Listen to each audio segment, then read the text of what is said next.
Warm welcome to the DPRK, the Democratic People's Republic of Korea.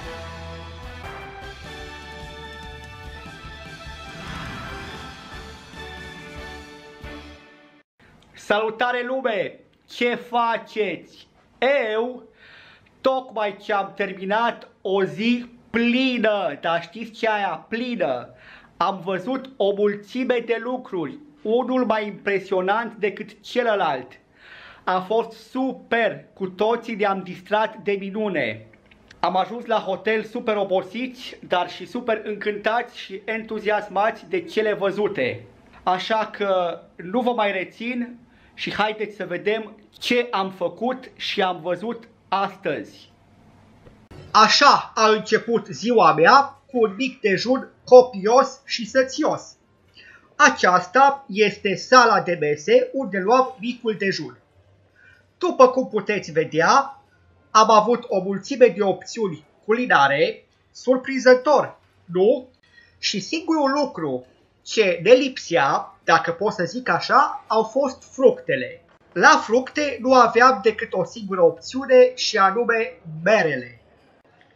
După micul dejun am plecat spre autocar, iar până acolo am filmat și drumul, am filmat prin hotel, ca să vedeți și voi cum arată pe aici.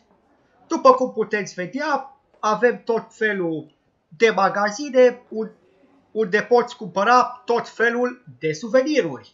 Iar hotelul arată foarte, foarte bine, comparativ cu un hotel de 4 stele de la noi.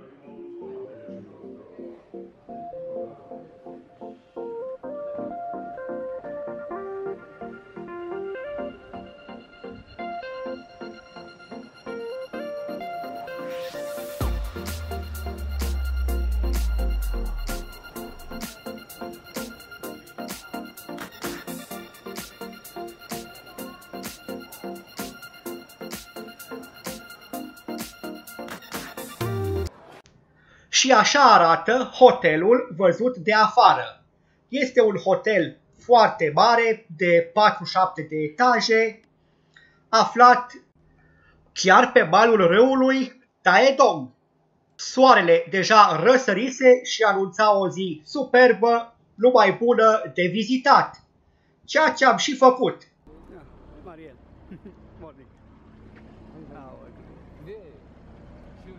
Acesta este autocarul ce ne-a plimbat pe durata întregului sejur petrecut în Coreea de Nord.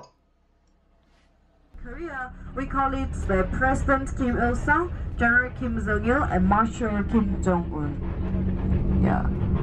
So the Kumsan Palace of the Sun originally is a Kumsusan Assembly Hall where President Kim Il-sung used to stay and meet foreign dignitaries, and they give us New Year's address to the Korean people and did the state affairs and state.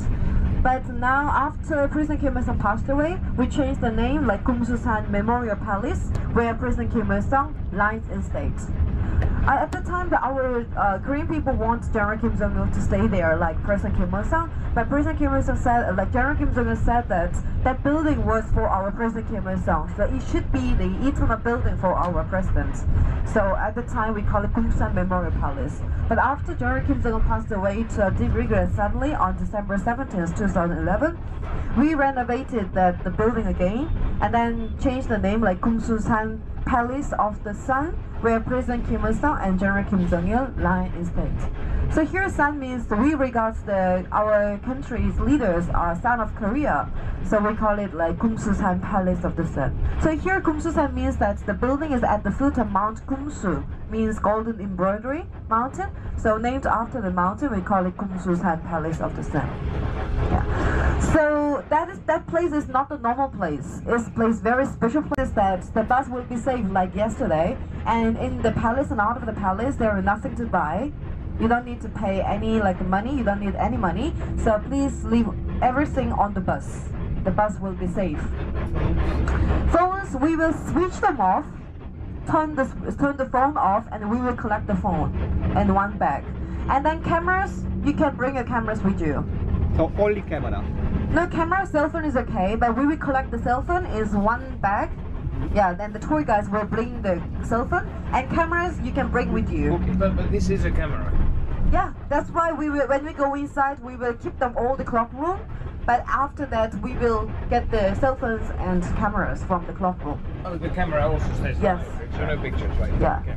So when we arrive in the parking lot, from that place, no photos. On the way there, you are allowed to take photos now, but in that area, no photos. Yeah. Station also.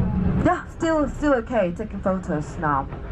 So empty your pockets, and when we go inside, first we go to the guest room, and we will, like, all the dignitaries gather in the guest room, and after that we'll go outside, and we will make a line in the outdoor corridor. Make line means like 4 by 4. Yeah, 4 by 4, we'll make a line. So 4 people is just in front with me, second line 4, and third line 3, right? It's like, yeah, so with Mr. Om, the third line. So we will make line, and then we'll go inside all together. And the first place is the clock room. So we'll keep our cameras, cell phones, sunglasses in the clock room. And then first, the security check room. So we're going to check by the security one by one. There are 3 security lines.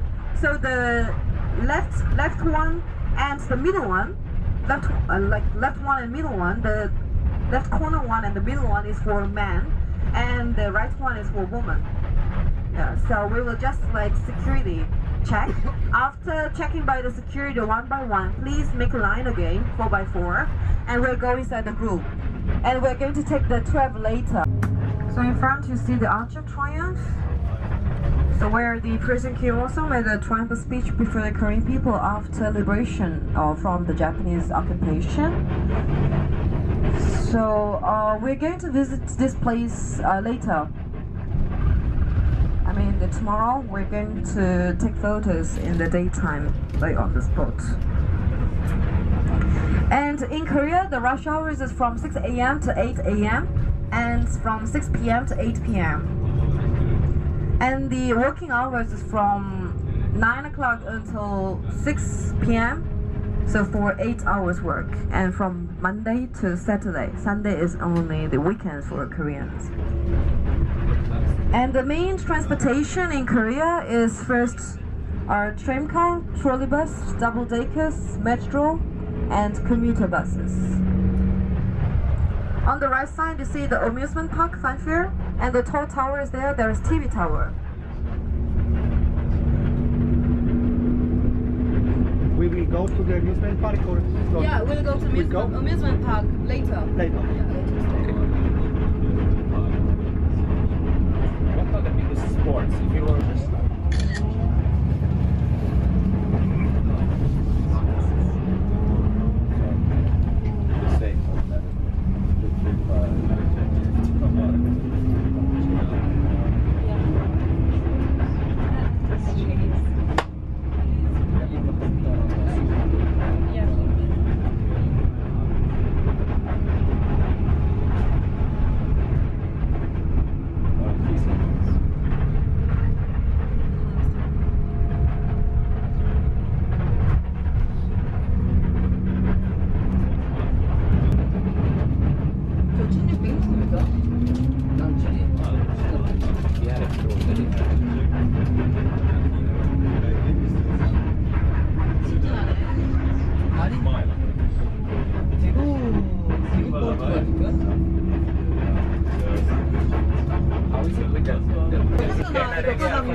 Exakt, det är ju för att se vad snart.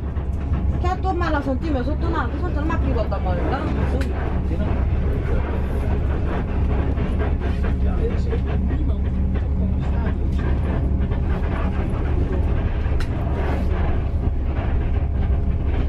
Det är fantastiskt, perfekt. Ja. So from here, no photos.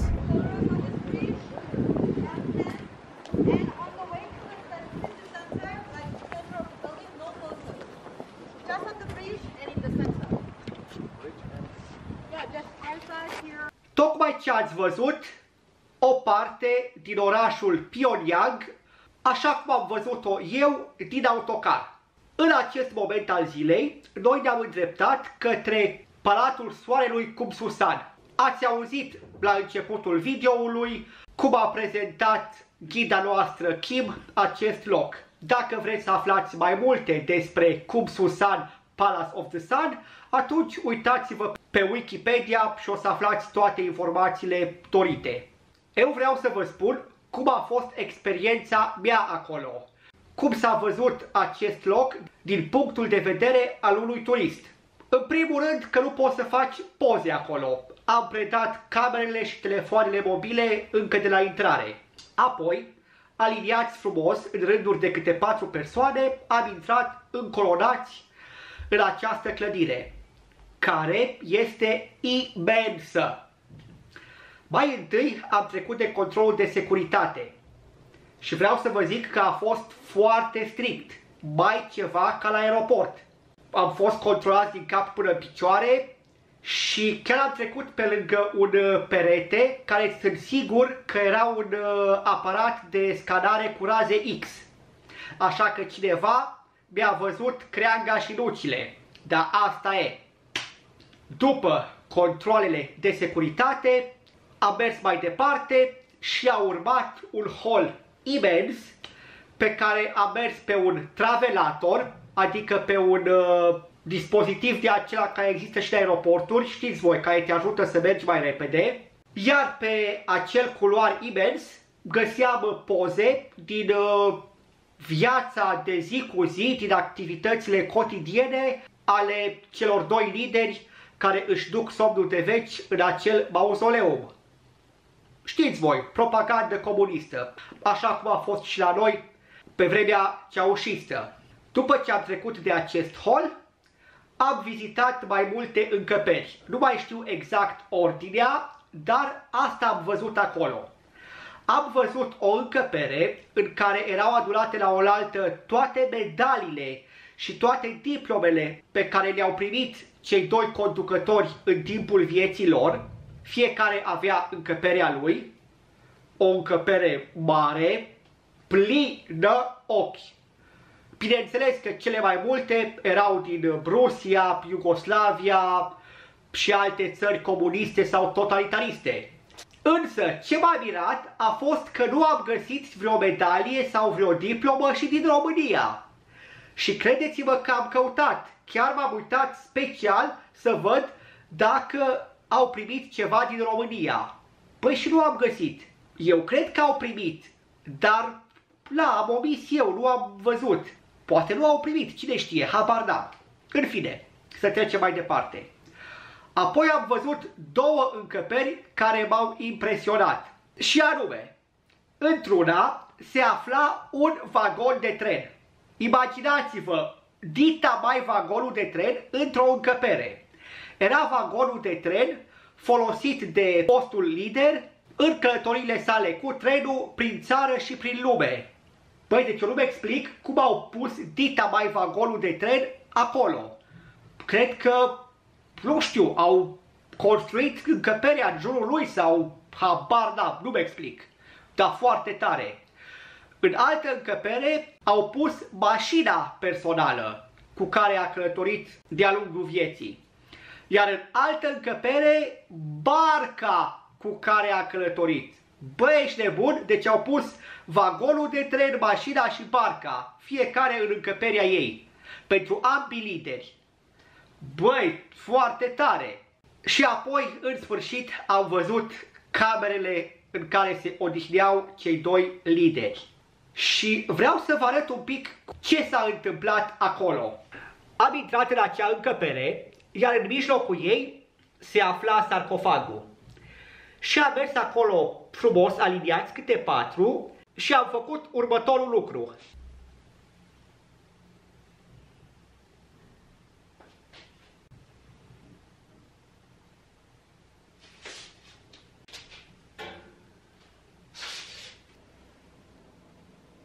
Da, am înconjurat sarcofagul și ne-am închinat de 4 ori. În acest fel ne-am adus respectul pentru părinții fondatori ai Coreei de Nord.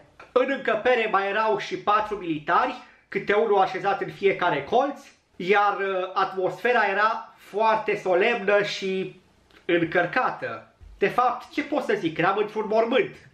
Și vreau să vă zic că toată treaba asta a fost foarte impresionantă, deoarece clădirea în sine era impresionantă.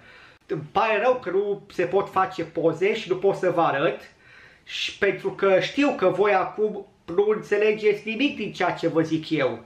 Pentru că și eu la rândul meu, dacă cineva mi-ar povesti, n-aș avea cum să-mi dau seama.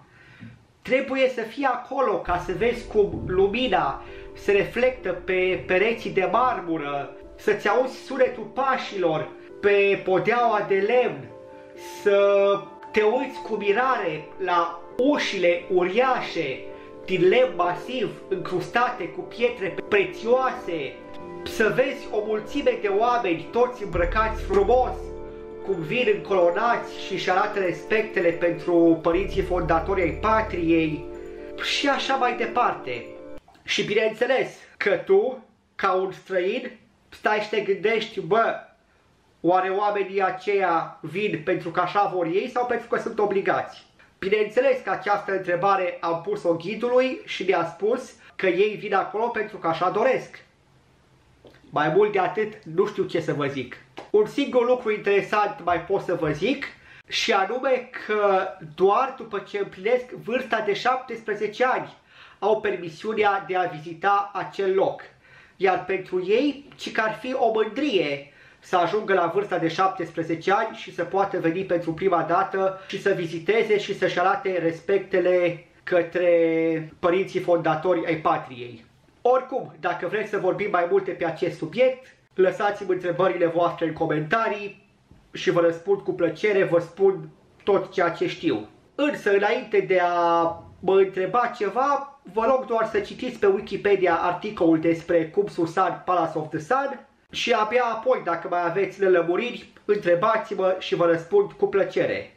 După ce am terminat de vizitat interiorul mausoleumului, am ieșit afară, în acest loc, unde am putut să facem poze și să filmăm. Apoi ne-am dus la autocar și am continuat să vizităm obiectivele turistice din oraș. Dar ce am văzut în continuare am să vă arăt în vlogul următor.